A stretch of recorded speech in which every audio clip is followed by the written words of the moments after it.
Hi there, it's Florence here and welcome back to another episode of my knitting video podcast. This is going to be a regular episode, so I'm just going to show you the projects that I've recently finished, the ones that I'm currently working on, and then show anything new and knitting related that I have picked up recently.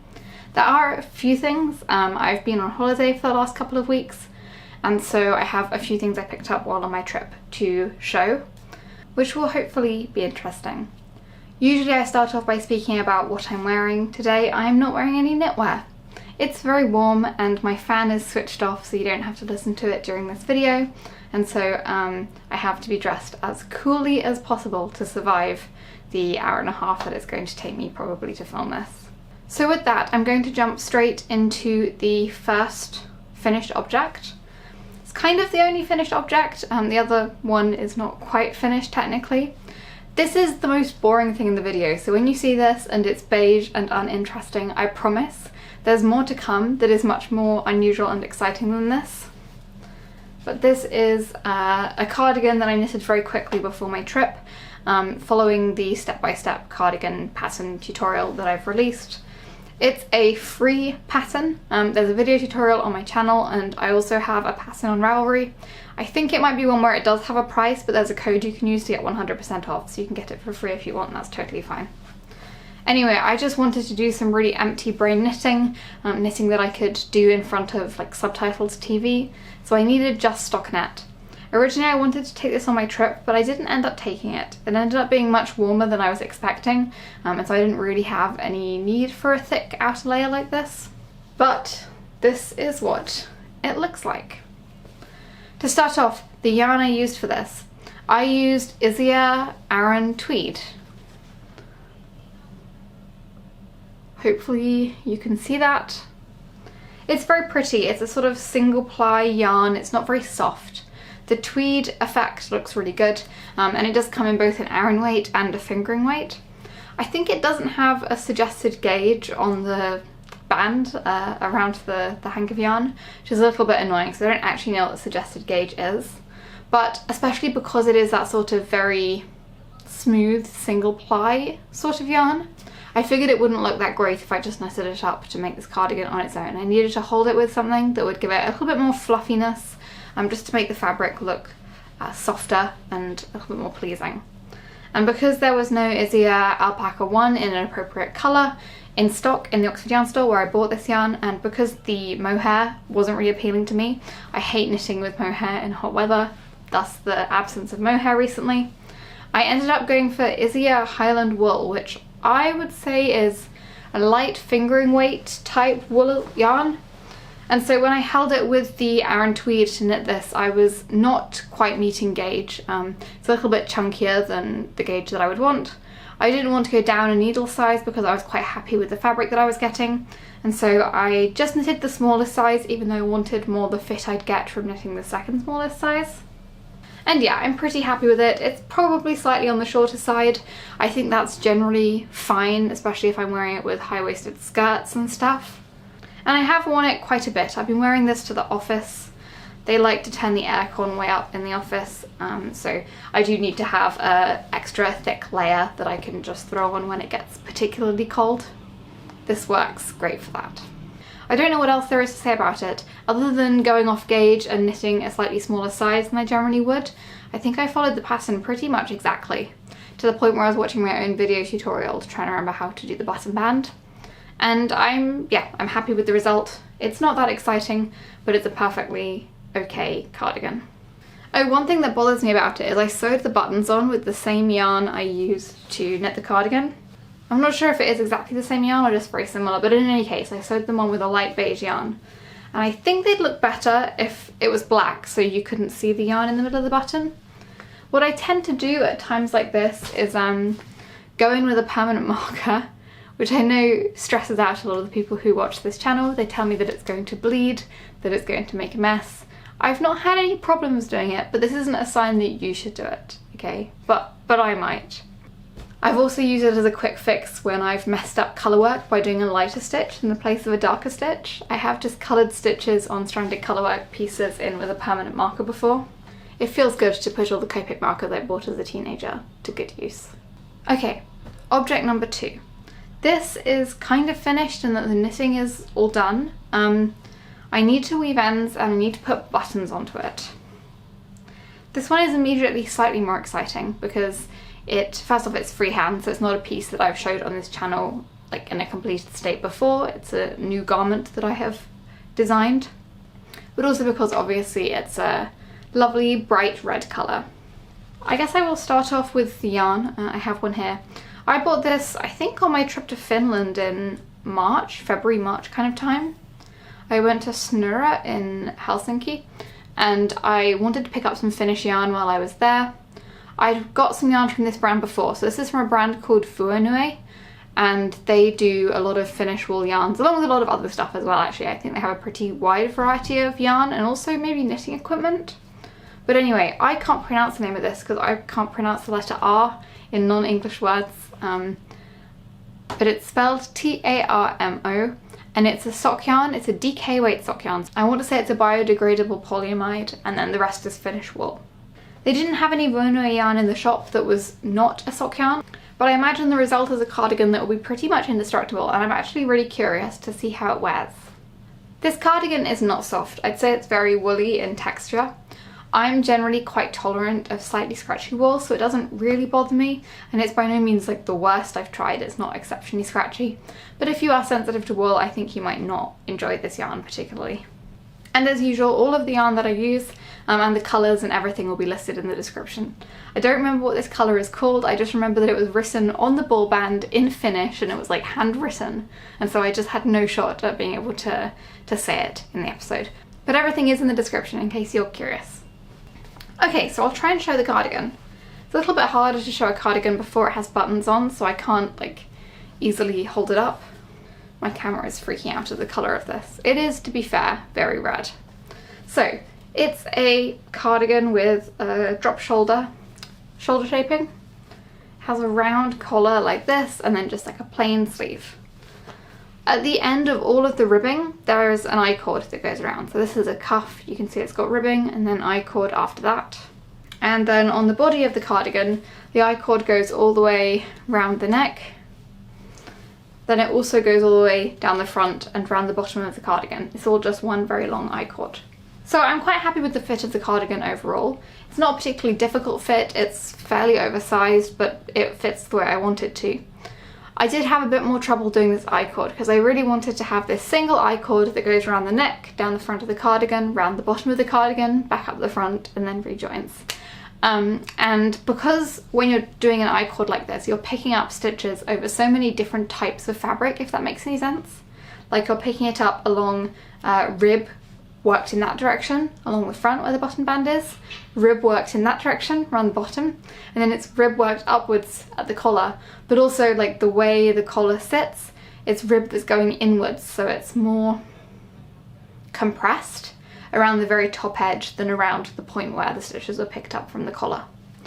And so it ended up being a bit of a process where I had to do a lot of swatches and try out different needle sizes to try and figure out what needle size and how frequently stitches should be picked up to have the I-cord lay flat without pulling the rib in or like stretching it out too much. Generally I'm quite happy with it. I think I could have picked up stitches with slightly lower frequency just around the inside of the collar here. So I'll probably do a second sample. I'm thinking of writing this pattern up, and this will be something that I change in the final pattern. I may also just rip it back on this particular cardigan and do it again if it's bothering me too much. In any case, that rib is the final step when making this cardigan, so it's easy to undo it and go again if necessary. I need to put buttons on this, and I can get some dark coloured buttons that are much like this, which I think would be cute. I do also have these other buttons. Maybe you guys can express an opinion.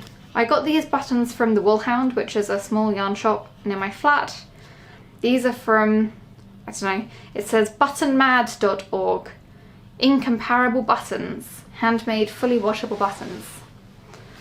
But they are made of ceramic, and aren't they cute? They're a dark blue and they have these sort of pale blue splodges on them.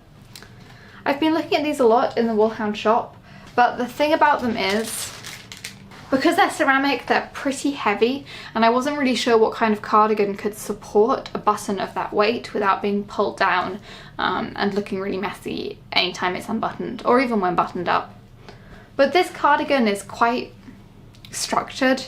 It's fairly strong knit fabric, and I think it might be able to support ceramic buttons.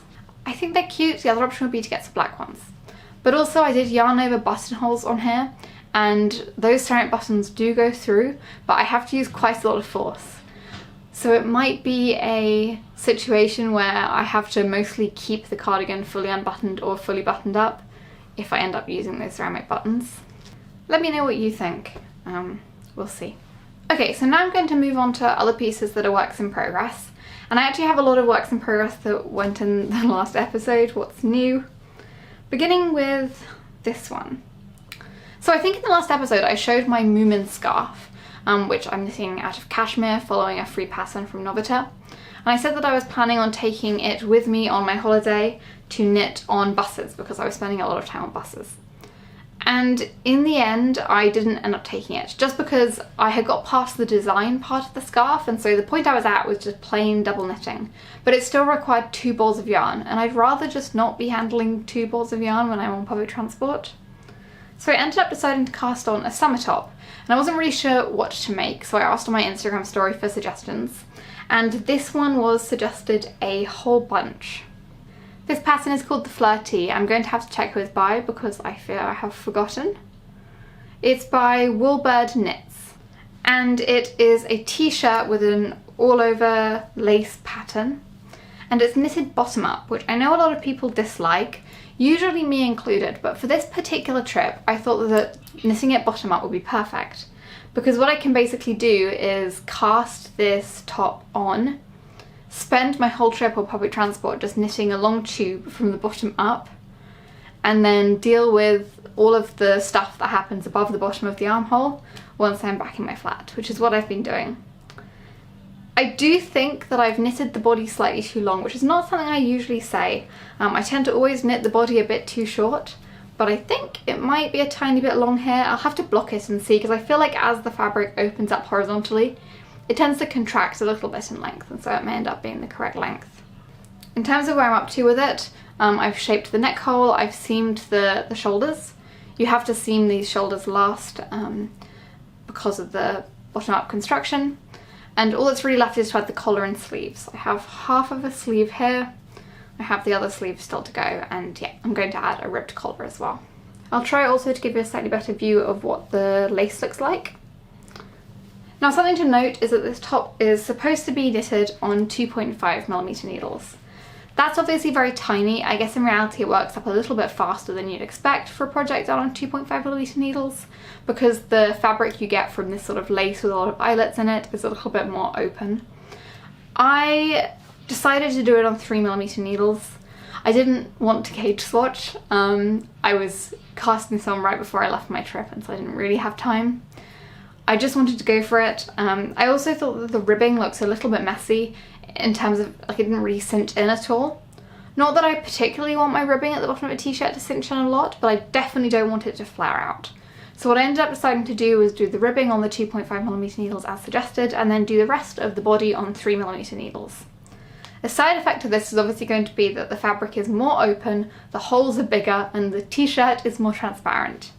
I'm, I think, at peace with this. I don't really care if somebody sees a bra if I'm wearing one that's a relatively unoffensive colour, or else I can just throw some other layer on underneath, and I think that will be just fine.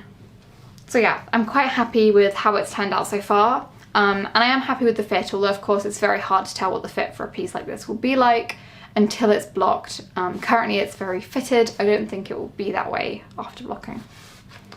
The yarn that I'm using is the Merino from Knitting for Olive. I've said before this is my favourite summer top yarn.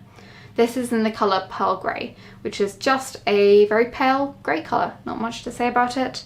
It's a nice reliable colour, it's not particularly interesting. I thought having a plain colour would be nice enough with the lace pattern to add a bit more interest. And also I didn't buy this just for this project, I had some already in stash. This is what's left of my third ball. So I'm not quite sure. I think I'll probably have to start a 4th ball. I did go buy one just in case. I originally only had 3 because I tend to buy this sort of fingering weight merino in quantities of 3 balls because that's how much it takes to make a camisole. But yeah, since this is a t-shirt, I think I might have to start the 4th ball. I feel like with projects like this, you get good value for money in that you get to do a lot of knitting while spending a lot less on yarn than you would if you were making a jumper.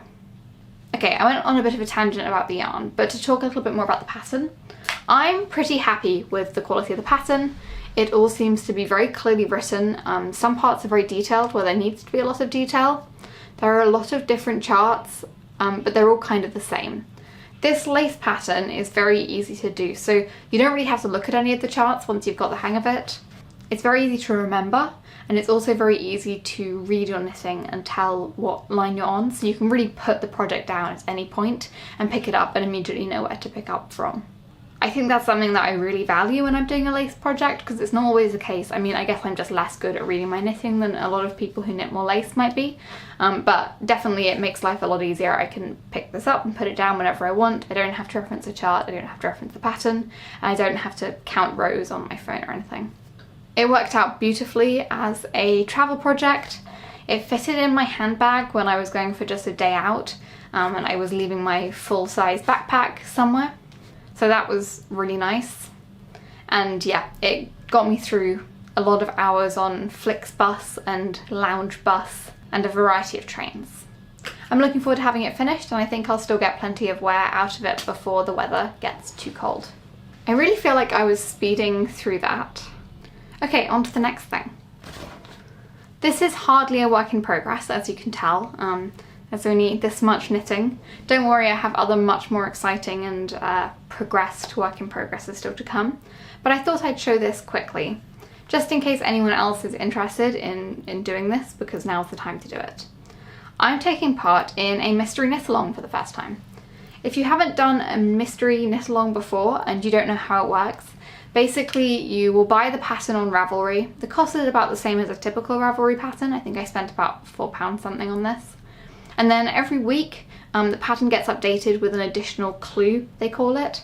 But really the clue is just the next section of the pattern. So you're forced to knit it at a pretty slow pace.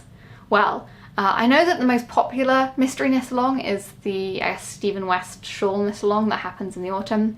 And I think that that is a very intense pace because like you're knitting a huge shawl, and so a clue a week is probably a push there. But this is a sock, so to me it feels more manageable, you know, knitting it one singular sock over the course of 4 or 5 weeks. This mystery knit-along is hosted by Yuka, who is a Japanese knitwear designer who does a lot of, well, almost all sock patterns, and I have knitted many of her patterns before. I generally really rate them. They're very thorough, they're very comprehensive, they have a lot of tables to help you with sizing, they have great diagrams. And so I felt like this is quite a low risk choice for a mystery knit-along, because obviously I don't know what this sock is going to look like in the end until the full pattern is released, but I have quite a lot of confidence I'll like it because I have consistently liked most of the patterns Yuka releases. At worst, I end up with a sock I don't like, which is an easy thing to, I don't know, gift to somebody else. And it's not the first time I think that Yuka's done a mystery knit-along for socks, and I think the ones from last year were really cute. This isn't actually a spoiler. In the pattern there's a very detailed table saying on what day you're allowed to post your progress so far, to stop people who haven't got to that point yet from seeing something they don't yet want to see and having the surprise ruined. Since the first clue is pretty much just rib, you're allowed to show it from the day the clue is released, which is the Friday that's just been, and so I can show you my rib. Wow, it's 10 rounds of twisted rib, looks so good. The last round is a little bit more interesting. It has a couple of cables on it, which I think are to set up for whatever comes next, so we'll have to wait and see what that is. Now, something that's difficult about doing a mystery knit-along is that I can't make the informed decisions I would typically make about sizing and needle size and stuff. To be clear, there's a lot of advice in the pattern telling you how to go about doing it. But for me, I don't know, I tend to just, I've made so many socks I feel I have quite a good sense of what kind of stitch patterns and stitch counts work well for me on which needle size, and I don't really have the option to get an idea of that because I don't know what the nature of the main fabric will be. Currently I'm on 2.25mm needles, and all of the sizes start off with the same number of stitches. There are 3 different sizes available for the knit along, which I think is nice. So I'm not making any major decisions, but I guess I will go up to a bigger needle size if I need to.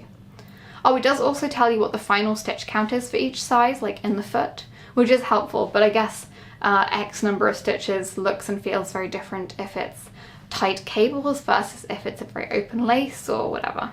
The yarn is obviously an exciting choice for me for once. I don't think I've ever made anything in a colour like this before, and now you might be getting 2 at once. I got this yarn from the Oxford yarn store. It's from, are they called Bird Street yarn? My phone has been buried under the knitting, but I should check. Yes, the brand is called Bird Street yarn. The colour is called Mojito, which I think is very cute. It's a really springy leafy green, which I think fits the theme of the knit along quite nicely. The knit along is called Our Lilies, by the way, and the suggestion for what colour to choose was something that makes you think of flowers. This isn't strictly speaking a flower colour, but it's a colour that's present surrounding the flowers, so I'm going to go for this. I think also it's exciting enough to keep me interested in this sock for the full period of the mystery knit along. It's hand dyed, so it has a tiny bit of variation to it, but I think it's plain enough that whatever the unexpected lace, cables, whatever it is, ends up being, I think it will show up fine in this yarn. And it's a superwash merino and nylon blend, so it's a very typical sock yarn, hand-dyed sock yarn base. So yes, I'm excited to progress with this. I don't know if I'll be able to show it in future episodes, probably not, because I can't show progress from later than a week ago, if that makes any sense. There's a week where you're not supposed to post about it after each clue comes out. But this is me showing that I'm starting on it and saying that you should check it out if you have an interest in participating in something like this. Normally I would do all of the projects that I'm currently working on, and then I would go into things that I bought.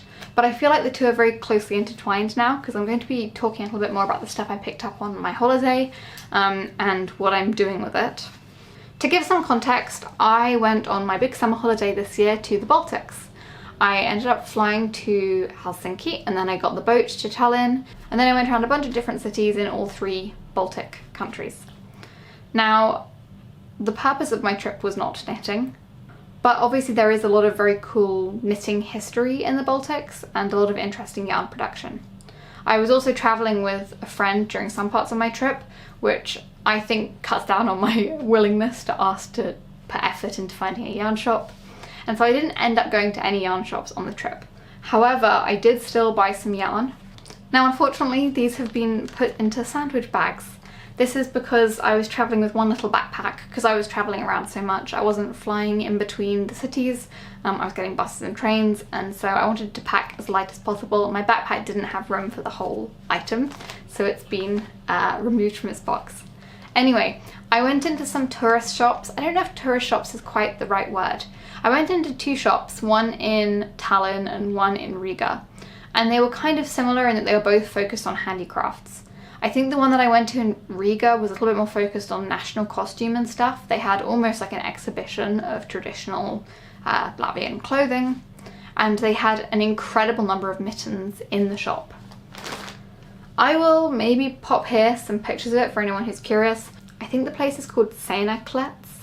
I sincerely apologise if I'm pronouncing that wrong. I have very little knowledge of Baltic languages.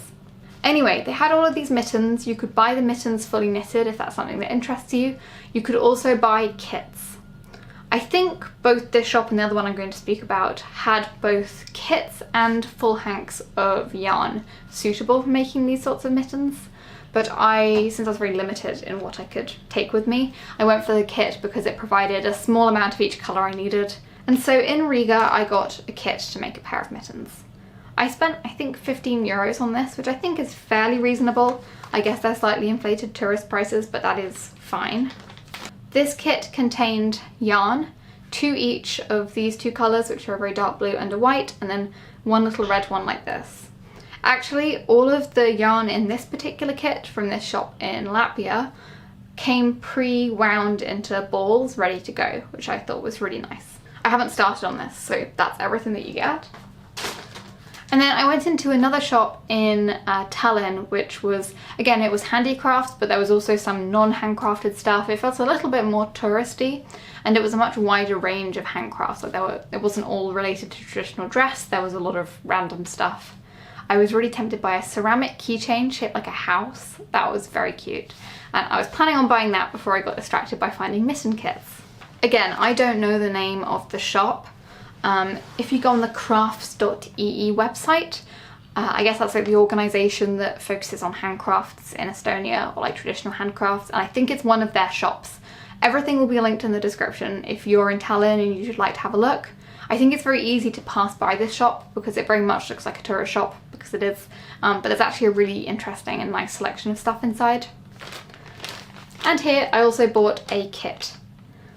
This one is looking a little bit more depleted because I have used a lot of this yarn already, and I'll show you in just a second. And this one didn't come pre-wound, it came in little tiny hanks, so I had to wind myself. But they were so tiny it wasn't a huge deal. This one was a little bit more expensive. I think I spent 25 euros on it. In both of these shops they had a lot of the mittens there, so you could look at them, try them on, and then the kits were available to make the same mittens that were on display. In the Estonian shop, actually a lot of the kits were for gloves. I guess when I think of Latvian knitting, I think of mittens, but when I think of Estonian knitting, I think about like gloves with entrelac cuffs, which would have been really cool, but I think realistically I would have struggled finding the motivation to knit it. Gloves are very challenging and I'd love to make them someday, but especially at the sort of gauge that these pieces are knitted at, I think it would be very challenging. And so I thought I should do some mittens that are a little bit easier first to get to grips with it, and then if I want to attempt a glove at some point I can do that later on. I've made quite a bit of progress. This is from the kit that I bought in Tallinn. In both these shops, all of these mittens are labelled with the region that the design comes from. Or I guess all of these mittens, and I assume also the gloves, are based on particular sets that have been discovered, like historic sets, that have been collected over time, and a lot of them are in national museums and stuff. And these are just recreations of them. So they are identified by the region from which they were collected. This pair was just labelled as mittens from Kolgajani parish. I'll try and give you a little bit of a close-up. So I've finished the main body of the mitten, but I haven't yet put a thumb onto it. I thought what would be sensible is to knit this, then knit the second one also without a thumb, and then do both of the thumbs at once, just so that I'm doing them one after another and I don't forget how I did it. Now I will link these kits in the description to the best of my ability, but I want to flag that these are definitely aimed at more experienced knitters. In this kit that I got in Tallinn, there are instructions both in Estonian and in English, like full written instructions. However, they are not written like any knitting pattern that I have seen before. They're quite confusing, they don't give very much detail. There is a chart which shows how to change the colours in the right order with the right number of rows for the cuff, and then they also show the first like few rows of the mitten itself, and then you're expected to be able to continue from there yourself. Some parts are not clear. For example, it says to do a fringe cast on, maybe? I don't remember exactly what the wording was, but anyway, I googled it a bunch to try and figure out what it was, and all I found was a Reddit thread by somebody who'd got a kit from the same company who was also very confused by it. So I just did a regular long tail cast on. At the time I had no other way of finding out what sort of cast on would be appropriate. I'll talk more about that in a moment. And then the other thing is that there's a braid, but I didn't really go into very much detail on how to do the braid. I think I was out of the house at the time, so I just did the braid the way that I know to do braids on mittens, but I'm pretty sure looking at it that it's not how the braid was done on the sample pair or on the original pair. This one does tell you needle sizes, which is nice. It tells you to use a 1.5mm needle for the whole mitten. I'd say the yarn is pretty much a standard fingering weight, so this is a very tight gauge mitten on very tiny needles. For me, because I know that I knit a little bit tighter, particularly in colour work, and also that my hands are a little bit larger, I decided to use a 1.5mm needle for the cuff, but then I switched to a 2mm needle for the rest of the mitten. I'll just take off my Apple Watch so that I can put it on. So yeah, I think I should have done another pattern repeat before decreasing. They're on the smaller side for me, but I think they're fine. I'm happy enough with this fit. I think they look quite amazing, to be honest. Again, this is a very simple colourwork chart that's easy to remember and easy to read, so you don't need to keep the pattern with you once you've done a few rounds at the start. Something to consider is that you do have to change colour a lot when you're doing these mittens. Obviously in the cuff you're changing colour every couple of rounds on average, and then for the rest of it the white is held as the contrast colour all the way through, but you need to switch between the dark blue and red as your main colour every 5 rows. And this would have left a lot of ends to weave in. If it seems disjointed, sorry, my camera is also struggling with the heat and refusing to film, so I'm having to give it cool down breaks. Anyway, I think it would have been possible to carry the other colour behind, but I didn't want to have 3 balls of yarn attached to my work as I was making this mitten, and so I did rejoin the red and blue as necessary. And so to avoid having too many ends to weave in, I haven't woven in any ends on this, but there really aren't very many. There are only a few from around this point where I put the braid. What I did instead is, you know when you split splice yarn, you sort of strip it down to half thickness, and then you put the 2 pieces together and you felt them together. What I was doing instead was I was stripping them down to half thickness as before, but instead of putting them like this and then felting them together, I was linking them like this and then felting them together. I don't know the name for this join, I've definitely seen other people use it, but what it gets you once you've done the felting is essentially a strand of yarn that abruptly changes colour at a certain point, so you can just carry on knitting and start your new stripe. Obviously that requires you to predict how much more yarn you need for your round. Like, you need to splice it, leaving enough of the old colour to finish your round, but then immediately on the next stitch start with the new colour.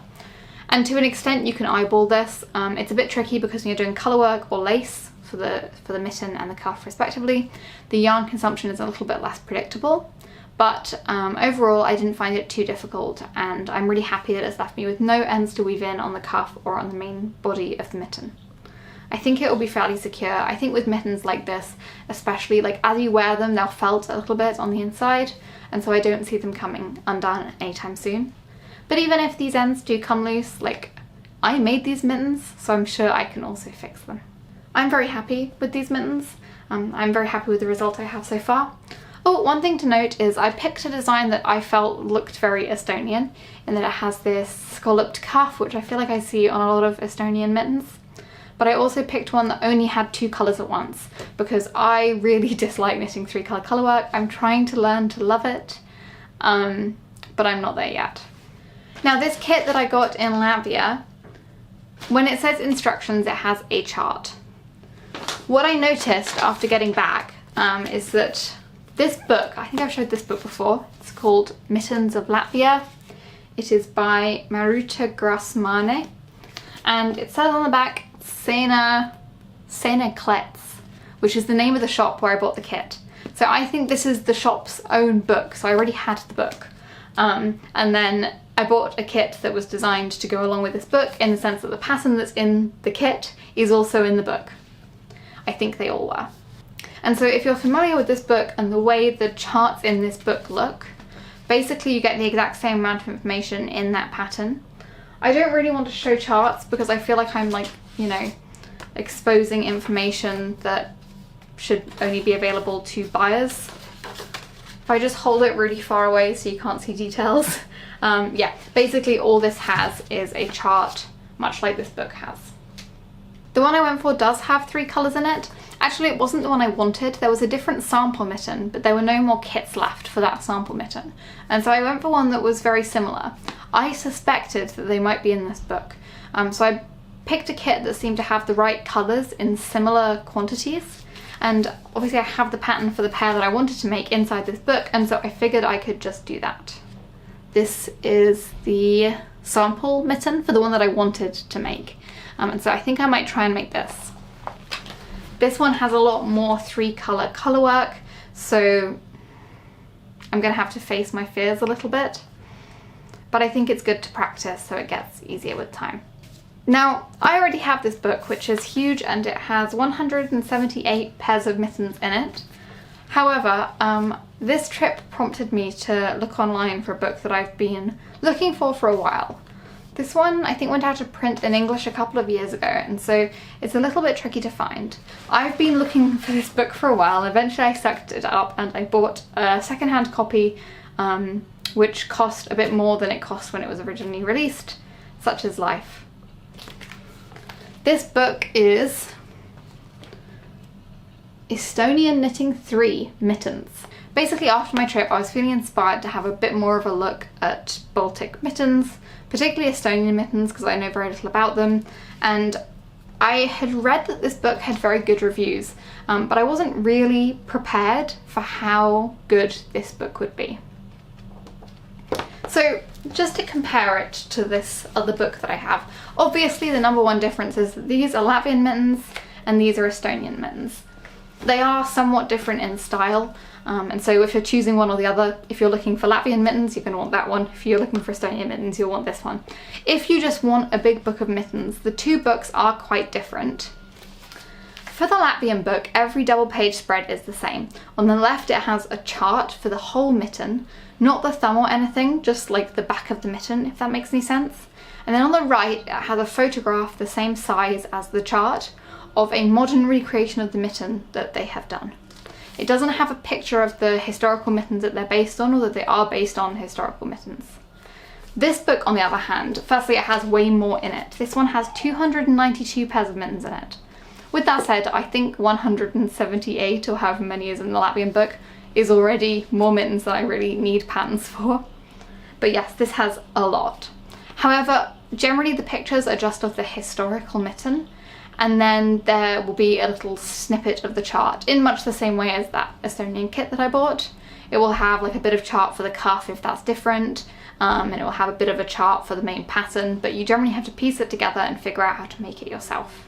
With both these books, there are very different stitch counts for different mittens. Some of them are much tighter gauge or much finer gauge than others. And there aren't many explicit instructions for things like needle size or yarn thickness. I guess this is because they are historical mittens, and so you don't really know what needle size was originally used. This book does give quite a bit of guidance, in that quite a few of these mittens have been knitted recently, like they did do modern recreations of them, and there are some sort of big photos in this book where they have a model pose with a new recreation of the mitten, and for those mittens it will tell you what needle size was used, what yarn was used a lot of the time, and how many stitches. It's presented as a sort of tip with just the patterns where they've recreated the mittens for a photo shoot rather than with every single one, but I do find it helpful for getting a feel for roughly what sort of yarn they use for each different mitten's stitch count. The stitch counts vary a lot. There are some in here that are like close to 200 stitches around the hand, and some that are maybe like 70, and everything in between. Currently I want to attempt mittens that have about 90 to 100 stitches per round. I think these ones were in the 80s and they felt very comfortable. I would like to learn to knit finer gauge mittens, but I feel like it's going to be a long process. Some of the patterns in here are very technically challenging. There's at least one that's like 170 stitches around the hand, and intarsia, stranded colourwork, worked in the round, and like textured stitch patterns all going at once. They're crazy. Some of them are much easier and I think would be achievable to me. I think it's not a beginner friendly book, so if you don't have experience making mittens you might find it tricky, although if you're an experienced knitter you should be fine. If you're expecting your handheld, I don't think either of these books are great for beginner mitten knitters. What's really made me so happy about this book is the amount of additional content there is aside from the mitten patterns. For each pair it tells you what cast on method was used, it tells you what decrease method was used for the end of the mitten and also for the thumb, and at the start of the book it presents like 5 different cast ons, 5 different ways of doing thumb decreases, so that you can check instructions whenever you're looking at a particular historical pattern. That's really cool, and the instructions I think are fairly clear, although at the very least it's providing you with names that you can look up for more information. It also has like sections suggesting what yarn thickness to use with each needle size, which is really helpful. It suggests places to buy your yarn. There's just so much additional content to give you some hints on where to start. Something else that I really like about it, actually I don't remember how much detail this other book has in comparison, but yeah, the Estonian one, yeah, there's really no information other than the region for each individual pair of mittens in this one. But in this big Estonian book, it will tell you if it's known who knitted the mitten, which I think is very cute. Like, I love the fact that these mitten knitters, 150 years later, still have their name in this book so that we know who made them. They'll tell you what region, of course, but also maybe what farm they were on, and some historical snippets if relevant, like this mitten's been repaired using another mitten, or this mitten was exchanged for some herring. To me, there's something so humanizing about history. When you look at the pictures of the historical mittens and you see that they've been worn and they've been darned, and you can read a little bit about who made them and what they've been used for, that is so cool to me, and I think that's what has made me love this book so much. Something else that I thought was really cool is that with this pair that I'm knitting from a kit, these ones, it said on the box, were from Kolgajani parish. And when I looked in the book, it didn't have a pattern for that exact pair of mittens, although these are, I think, a pair that are in the Estonian National Museum collection, as are most of the ones in this book. But it does have a couple of other pairs of mittens from Kolgajani parish. And with these, you can see they have very similar motifs, very similar techniques. And so looking back, when I was stuck on exactly how to cast on or how to decrease on this pair, because the instructions didn't give a huge amount of detail, I could have referenced it with this book and seen what techniques used with similar mittens made during a similar period in a similar area were, and maybe use those. All in all, I've really enjoyed this kit. It inspired me to pick up this book, which I've been going back and forth on for a long time because of how expensive it is. And I'm very excited, based on that, to knit some more things from this book, increase my beautiful mitten collection. See, I'm not so unprepared. I've censored some charts here, but this is the mitten that I want to make next, I think. I've just picked out a few to start with that I thought I could do with similar stitch counts or a little finer gauge than that one, and I'm just going to work through them and see how it goes. So yeah, that's all I got in the way of yarn when I was travelling. But I did pick up a little bit of yarn just today for that pair that I'd like to do next, so that when I finish this pair, I have yarn ready to go for the next ones. I'm a bit too excited about this, can you tell? I went to the Oxford yarn store and I got Jamieson's Shetland Spindrift.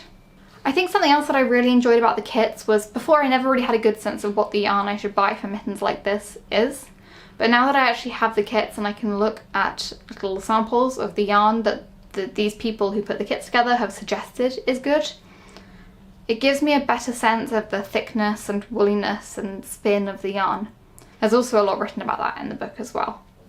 But it makes me feel a lot more confident that these sorts of regular fingering weight yarns that I can easily find in my local yarn shop are not far off what I should be looking for. They're not exactly the same, but I think these are pretty similar. These colours are 107 Moget and 105 Acet. I got a red and a blue for cuff details as well. This is Poppy and Midnight. I think that's pretty much everything. I have bought some yarn recently. Yesterday, Knitting for Olive were doing a charity sale where all of their sales were going towards charity. They were going to UNICEF for the day. And so I did buy quite a bit of yarn then, for me, also for other people. So I'm excited for that to arrive and to have a look at it. I have some good plans for that. Thank you very much for watching. I feel like this was maybe not such a long episode.